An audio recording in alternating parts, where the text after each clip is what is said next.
भारत और पाकिस्तान मुकाबले से ठीक पहले सभी क्रिकेट प्रशंसक और सभी क्रिकेट पंडित भारतीय टीम के प्लेइंग 11 का अनुमान लगा रहे थे और वहां पे ये बताया जा रहा था कि भारतीय टीम में केएल राहुल अगर फिट हुए तो वो प्रमुख भारतीय टीम के विकेट कीपर बल्लेबाज हैं, जिस कारण उनका टीम में इंक्लूजन होगा ईशान किशन की जगह। लेकिन जब इस मैच का टॉस हुआ और उस वक्त रोहित शर्मा ने खुलासे किए तो कई आश्चर्यजनक खुलासे किए और सबसे बड़ा खुलासा भी किया वो ये रहा कि श्रेयस अय्यर के बैक इंजरी का उन्होंने खुलासा किया। पहले हम बात करते हैं टॉस की, तो यहाँ पे रोहित शर्मा टॉस हारे, मतलब कप्तान बाबर आजम ने टॉस जीता और पहले गेंदबाजी का फैसला लिया और उन्होंने अपना प्लेइंग 11 तो पिछले शाम को ही ऐलान कर दिया था। वहीं जब कप्तान रोहित शर्मा से उनके अंतिम 11 के बारे में पूछा गया तो जसप्रीत बुमराह एज यूजुअल ये था कि वो वापसी करते हुए दिखेंगे, लेकिन ये कयास लगाए जा रहे थे क्या केएल राहुल ईशान किशन की जगह खेलेंगे या फिर कोई सरप्राइजिंग चेंज भारतीय टीम कर सकता है। तो रोहित शर्मा ने डायरेक्ट कहा कि एक फोर्स चेंज है वो ये कि श्रेयस अय्यर बैक स्पैज्म चोट के कारण बाहर हुए हैं और ये इंजरी काफी खतरनाक है, क्योंकि आपको याद होगा यही बैक इंजरी है जिसके कारण श्रेयस अय्यर पिछले 5-6 महीने से भारतीय टीम से बाहर हैं। जो ऑस्ट्रेलिया के खिलाफ टेस्ट सीरीज था उससे पहले से ही ये बैक इंजरी के कारण जूझ रहे थे। फिर मध्य दौरे में ऑस्ट्रेलिया के मध्य दौरे में इनको बुलाया गया, फिर एक टेस्ट खेला इन्होंने, फिर इनकी चोट उभरी, फिर वहां से बाहर गए। तो वहां पे ये निष्कर्ष निकाला गया कि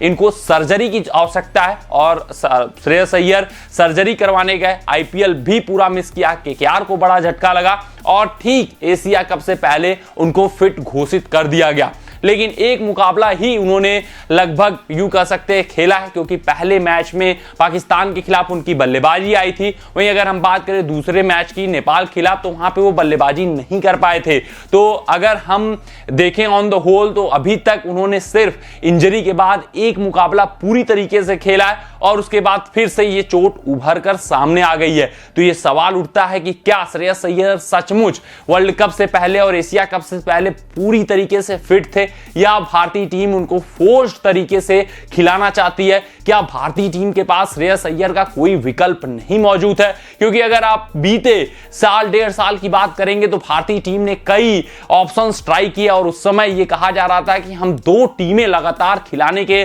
पोजीशन में आकर खड़े हो गए हैं। आपको याद होगा जब सौरव गांगुली बीसीसीआई के अध्यक्ष थे तो उस समय भारतीय टीम काफी चेंजेस कर रही थी, काफी स्क्वाड में खिलाड़ियों को शामिल किया जा रहा था। तो ये कहा जा रहा था कि भारतीय टीम नए नए खिलाड़ियों को मौका दे रही है और हम लोग वर्ल्ड कप तक आते आते ऐसे 30 खिलाड़ियों को तैयार कर सकते हैं जो हमें वर्ल्ड कप जितवा कर दे सकते हैं। लेकिन जब वर्ल्ड कप का समय आता है, एशिया कप का समय आता है, तो हम लोग फिर से उसी चोटिल केएल राहुल के ऊपर स्टिक कर जाते हैं, उसी चोटिल श्रेयस अय्यर के ऊपर स्टिक कर जाते हैं और ऐसे खिलाड़ियों को फिर से मौका देते हैं जिनका ये डर रहता है कि फिर से उनका जो बैक इंजरी है या जिस भी चोट के कारण वो जूझ रहे हैं वो फिर से उभर सकता है और पूरी तरीके से न फिट रहने के बावजूद उनको टीम में शामिल कर लिया जाता है। क्योंकि अगर हम बात करें बीसीसीआई का फिट होने की क्राइटेरिया ये थी कि कोई भी खिलाड़ी हो, चाहे जितना भी बड़ा खिलाड़ी हो, उसको सबसे पहले डोमेस्टिक क्रिकेट में खेलकर अपना मैच फिटनेस साबित करना होता है। लेकिन यहां पे अगर हम बात करें केएल राहुल का या बात करें श्रेयस अय्यर का तो इनको डायरेक्ट फिटनेस टेस्ट हुआ। वो भी फिटनेस टेस्ट कौन सा? योयो टेस्ट, जिसको फिट खिलाड़ी दिया करते हैं, तो उनका डायरेक्ट योयो टेस्ट हुआ और वहीं से उनको फिट घोषित कर दिया गया। एक होता है फिटनेस टेस्ट पास करना, एक होता है मैच फिट होना। मैच फिट मतलब आपको 100 ओवरों तक खेलना होता है, 100 ओवरों तक आपकी बल्लेबाजी 50 ओवर तक आ सकती है, 50 ओवर लगातार फील्डिंग करना है और लगातार 2-3 दिन अगर आप ऐसा करने के लिए कैपेबल हैं तब जाकर आपको मैच फिट डिक्लेयर होता है। और ये तभी तय किया जा सकता है अगर आप डोमेस्टिक क्रिकेट खेलकर आ रहे हैं चोट के बाद। लेकिन न श्रेयस अय्यर ने इस फिटनेस टेस्ट को पास किया, न केएल राहुल ने इस फिटनेस टेस्ट को पास किया और उनको डायरेक्ट प्लेइंग कर सकते हैं एशिया कप के स्क्वाड में चुना गया, वर्ल्ड कप के स्क्वाड में चुना गया और एक मैच के बाद इस मैच के ठीक पहले बैक स्पैज्म उभर गया श्रेयस अय्यर का और वो बाहर हो गए और उनकी जगह केएल राहुल को टीम में तो शामिल किया गया है। लेकिन ये जो चोट है श्रेयस अय्यर की, ये भारतीय टीम के लिए चिंताजनक बात है, क्योंकि ये बैक इंजरी की जो चोट है, इसी चोट से श्रेयस अय्यर लगातार जूझते आ रहे हैं और ये चोट फिर से मध्य दौरे में एशिया कप के ही उभर गई है और इसकी कोई गारंटी नहीं है कि वर्ल्ड कप में ना उभरे और श्रेयस अय्यर बीच वर्ल्ड कप में ही चोटिल हो जाए। तो श्रेयस अय्यर का ये जो इंजरी है ये कॉज ऑफ कंसर्न है, थोड़ा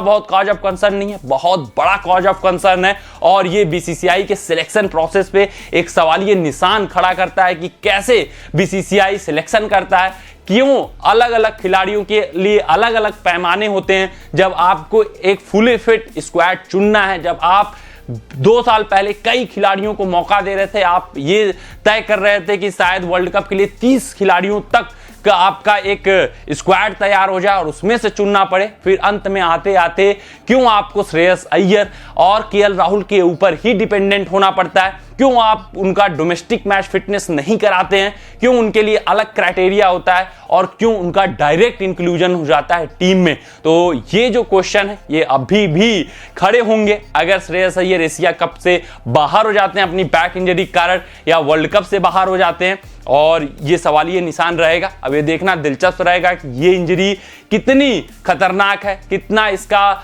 इंपैक्ट हो सकता है श्रेयस अय्यर के ऊपर, क्या अगले मैच से पहले वो फिट हो जाएंगे या फिर एशिया कप से वो रूल्ड हो जाएंगे। इसका हम लोग मेडिकल टीम का जो भी आएगा स्टेटमेंट उसका वेट करेंगे, उसके बाद आपको इंफॉर्मेशन देंगे। लेकिन आपको ध्यान रखना है कि ये यही श्रेयस अय्यर की बैक इंजरी है जिसके कारण वो आईपीएल मिस किए, ऑस्ट्रेलिया का पूरा दौरा मिस किए, फिर अब एशिया कप में जब उनको शामिल किया गया तो एक मैच के बाद फिर से वही बैक इंजरी उभर कर सामने आई है। तो ये कॉज ऑफ कंसर्न है और भारतीय टीम के सिलेक्शन प्रोसेस पर भी सवालिया निशान खड़ा करता है। तो आज की अपनी इस रिपोर्ट में बस इतना ही। आप सभी अपना ध्यान रखें, सुरक्षित रहें, स्वस्थ रहें, मस्त रहें। जय हिंद, जय भारत। अगर ये वीडियो आपको पसंद आया हो तो इसे लाइक और शेयर करें और क्रिकेट से जुड़ी अन्य जानकारियों के लिए हमारे चैनल को सब्सक्राइब करना ना भूलें।